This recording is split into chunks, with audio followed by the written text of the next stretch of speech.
Good afternoon, students. Today shall we discuss an important topic from the third unit. Okay, already we have discussed about the molecular biology. In that we already discussed about the structure of DNA and its expression and protein formation. Today we will discuss one more topic which is related to these all things. Okay, once I want to recall the earlier topic, that is what here you can see. In this figure you can see this is of what? Animal cell. Okay, inside the cell there is a nucleus. There is a nucleus. Inside the nucleus genetic material is present in the form of chromatin fibers, which are nothing but it forms during cell division, it forms the chromosome. This is the structure of the chromosome. Can you see here? This is the structure of the chromosome. Okay, it has chromatids, and from this chromosome is nothing but the condensed structure of the DNA. Here you can see the structure of the DNA. See here, this is total chromosome is made up of with DNA. This is the picture of the DNA. DNA is nothing but the double helical structure which is proposed by Watson and Crick. This is the double helical structure of the DNA. See here you can see this is nothing but the chromosome. Okay, from chromosome DNA is present, and the small portion of the DNA is called as what? Gene. Gene is nothing but the small expressible portion of the DNA. Already we have discussed these all things in earlier. This is the double helical structure of the DNA. Double helix. Okay, and between these two helix are joined with the help of base pairs, nucleotide base pairs, adenine, guanine, thymine, cytosine. Adenine, thymine, cytosine and guanine. These four nucleotide base pairs are present along with the DNA strand. This is the double helical structure of the DNA.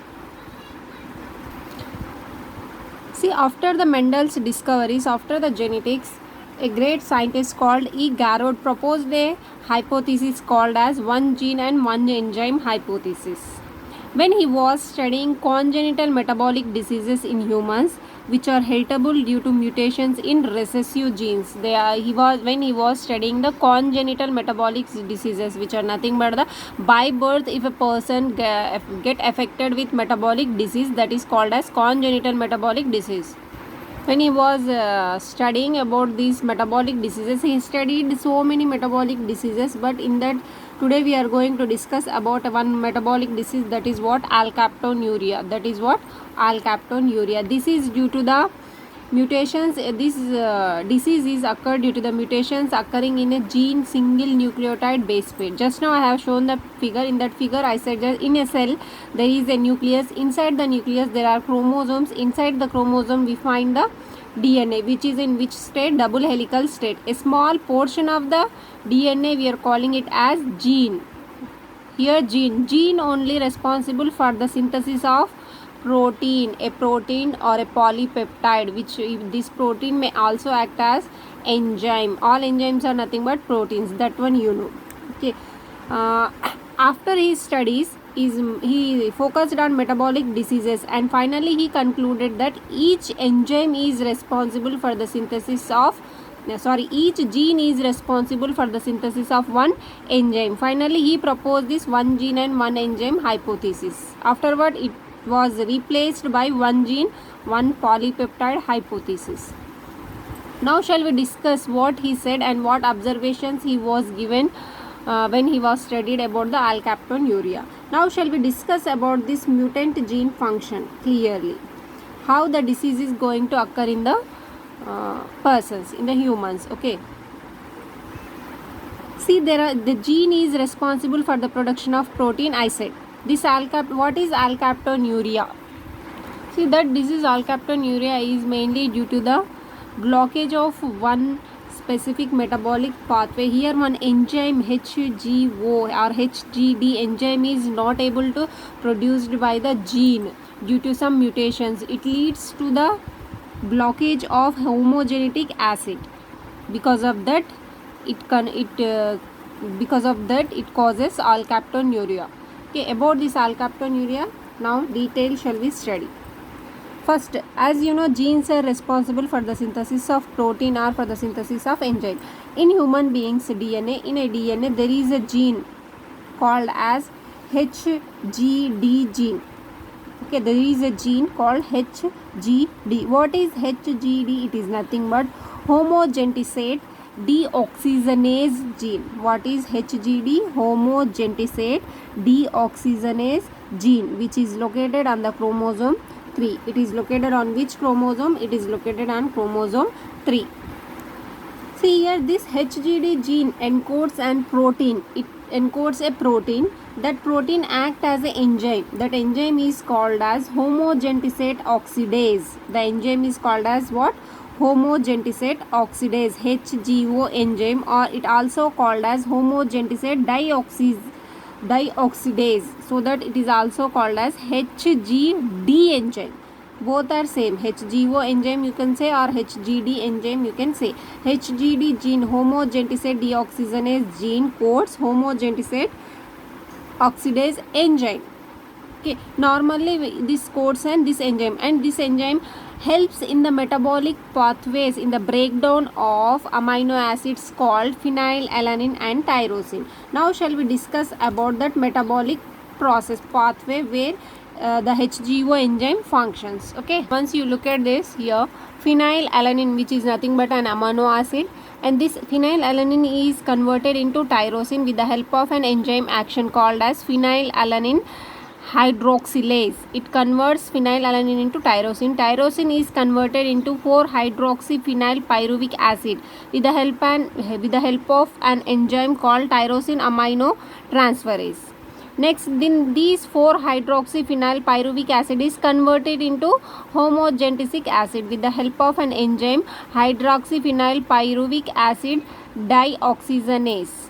Next, this homogentic acid is converted into mallyl acetoacetic acid with the help of an enzyme called as HGD enzyme, which is nothing but homogentisate oxidase enzyme. With the help of this, homogentic acid will convert into mallyl acetoacetic acid. Finally, it goes into carbon dioxide, water, or it also participates in some other metabolic pathways. This is the main function of the HGO enzyme. Okay, here the enzyme is converting homogentic acid into the mallyl acetoacetic acid.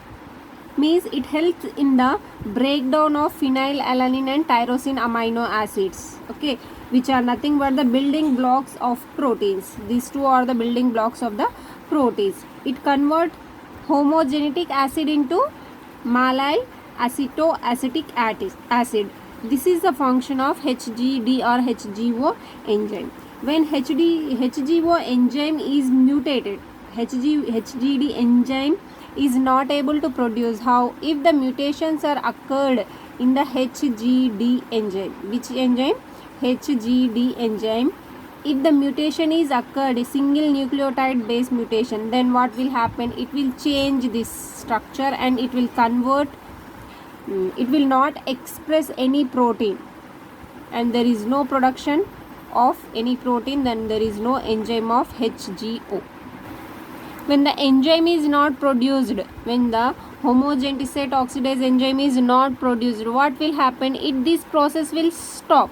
Here the pathway will not able to perform clearly. Homogentic acid will never convert into mallyl acetoacetic acid, then it will remain like homogentic acid only inside the body, and it will accumulate, it will increase in the body. Finally it cause different types of effects on the body. So when homogentic acid is accumulated in the body, it causes bones to break, and bones and cartilages will cartilage tissue will discolor, and they will become fragile, they will easily breakable, which causes finally arthritis.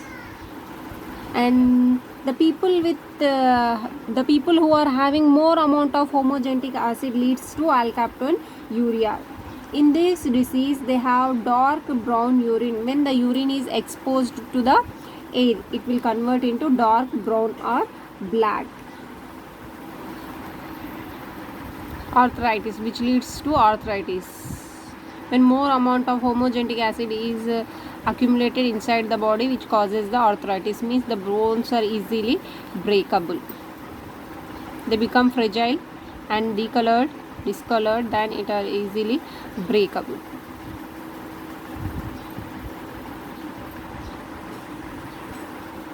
Here clearly you can see this phenylalanine will gets converted into tyrosine. Tyrosine will gets converted into 4-hydroxyphenyl pyruvic acid, which will get converted into homogentic acid. Then this homogentic acid should be converted into mallyl acetoacetic acid in presence of a enzyme called HGD enzyme. When the gene is mutated, the enzyme will not produce, and then it leads to alkaptonuria, which is nothing but the more amount of accumulation of homogentic acid inside the body, which causes bones to breakage of both.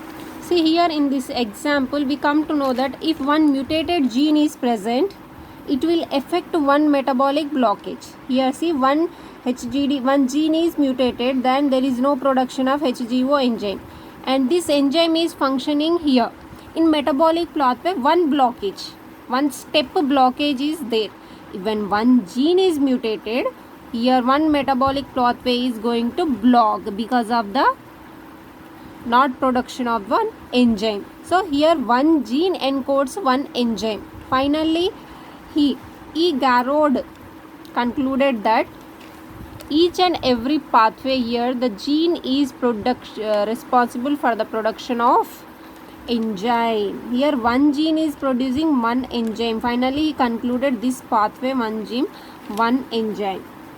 Based on this pathway, he proposed a hypothesis, that is what, one gene and one enzyme. In this alkaptonuria example, it explains that one gene is coded for one enzyme, codes one enzyme, but later it was confirmed that one enzyme may be combination of more than one protein. It may have more than one protein. Here each gene is coding only one protein, not one enzyme. It is again modified into one gene and one polypeptide hypothesis. Later again it was modified as one gene, and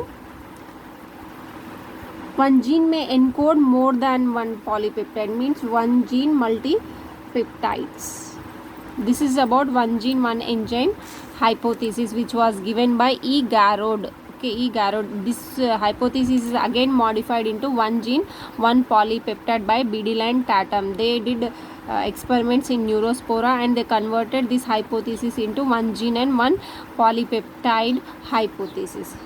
In one gene and one enzyme hypothesis, we have discussed by taking an example, that is what, alkaptonuria, which is nothing but due to mutation in HDG enzyme, it is not able to produce HGO enzyme. This, what is the function of this HGO enzyme, means it will convert into homogentic acid into mallyl acetoacetic acid. When the enzyme is not produced, this acid remains inside the body and it will accumulate inside the body, and it causes bones become discolor and easily breakable, which leads to arthritis disease.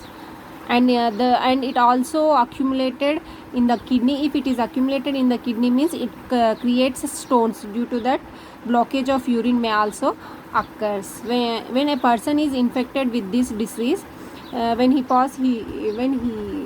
infected with this disease, may be heritable. It may be heritable because mutations are occurring in the gene, so it may be heritable, congenital and heritable diseases.